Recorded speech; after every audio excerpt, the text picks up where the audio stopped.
Anupriya, Anupriya respond कीजिए। आप इजाजत नहीं दे रहे हैं यहाँ पर रैली करने के लिए, उन्हें जगह नहीं दे रहे हैं, जहां बुकिंग वो पहले कर लेते हैं ठीक एक दिन पहले, वहीं पर आप अपना कार्यक्रम करने की बात करते हैं। चिंता, भय, डर आपके यहाँ पर है, आपका वोट अब खिसक रहा है।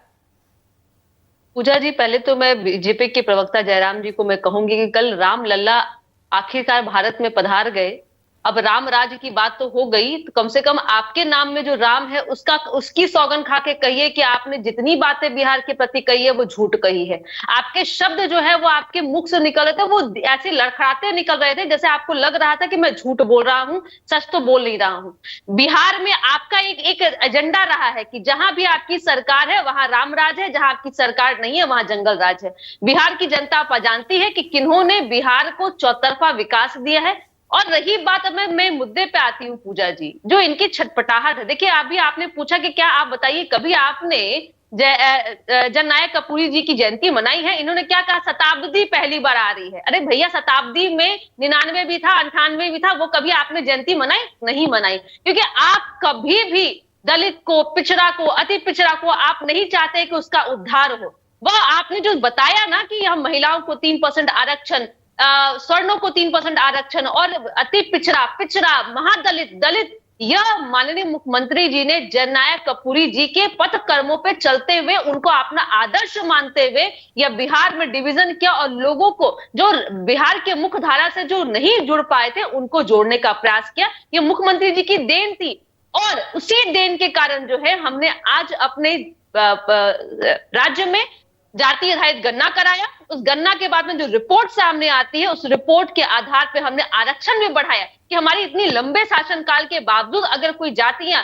जो हमारे विकास से नहीं जुड़ पाई है तो हमारा कर्तव्य बनता है उनके विकास होना चाहिए। और रहा कि आप देखिए, जन शताब्दी आप मना रहे हैं, इतने सालों के बाद आपको याद आ गई, 100 वर्ष लगे आपको याद करने में। और आपने जब गिनाया कि उनके साथ में हम थे, तो आप सत्ता प्रेमी और कुर्सी प्रेमी है। जहां कुर्सी होती है वहां आप हर तरह के स्टेटमेंट आप बदल जाते हैं।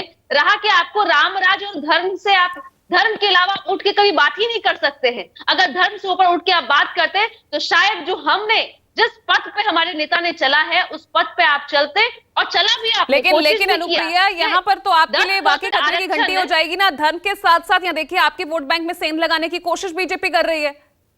देखिए पूजा जी, यह बिल्कुल भी कोई मैं कहती हूँ वोट की राजनीति नहीं है।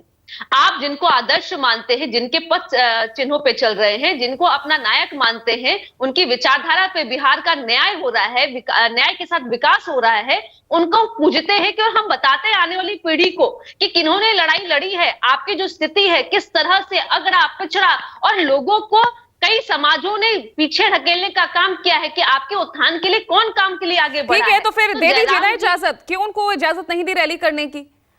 नहीं, देखिए पूजा जी, ये सरकार का काम नहीं होता है। अलग अलग ग्राउंड जो भी है वो सिस्टम होते हैं, और हमने भाई उनके तिथि को कहाँ लिया, हमने एक दिन पहले लिया है। और ऐसे पूजा जी, मैं आपकी जानकारी को दुरुस्त कर दूं, इनका एक कार्यक्रम हुआ था हमारे पार्टी कार्यालय के बगल में, जिस मैदान की बात कर रहे हैं, वहां इनके 100 लोग भी नहीं जुड़ पाए थे। इन्होंने कहा कि भाई हम जेडीयू के कार्यालय के बगल में कह रहे हैं, इसे पनौती लग गई, हमारे कार्यक्रम फ्लॉप हो गए। तो इनकी तो स्थिति है कि रिस्पॉन्ड कीजिए, 30 सेकंड जयराम जी, रिस्पॉन्ड कीजिए।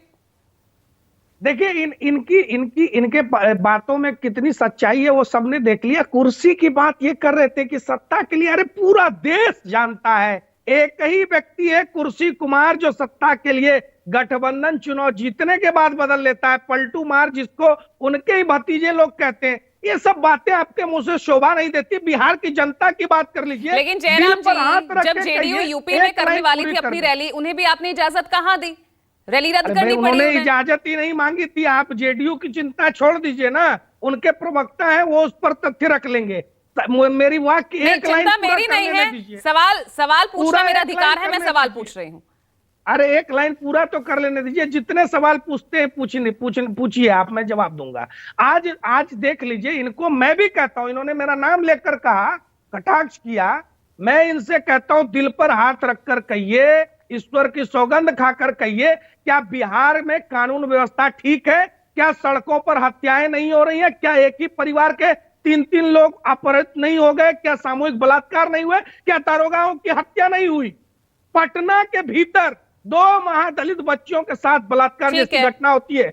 लालू परिवार का एक व्यक्ति नगर उपायुक्त के ऊपर ठीक है, अनुप्रिया जानलेवा गुलाई, 30 हमला कर सेकंड। देता है। अनुप्रिया जी। और इनकी देखिए, जयराम जी ने कहीं से भी यह बात नहीं स्वीकारा कि इनके कार्यक्रम में 100 लोग भी नहीं जुड़ पाए थे। इनके पास तो लोग ही नहीं है। इन्होंने जिनको छला है वो इनके साथ में बिल्कुल नहीं रहेंगे।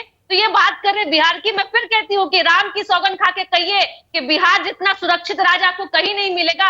बगल में हमने यूपी में देखा है कैसे अभ्यर्थियों को लाठी मार मार के भगाया गया और कैसे वहां पिछड़ों और दलितों को नौकरी में शामिल नहीं किया गया। लेकिन ये बिहार है, बिहार में हमने तो यूपी वाले को भी नौकरी दिया जाए राम जी, इसलिए झूठ तो नहीं बोलिए। ठीक है, अपने अनुमाचार्य बीजेपी जी, के नाम से अनुमाचार्य जी, एक तरफ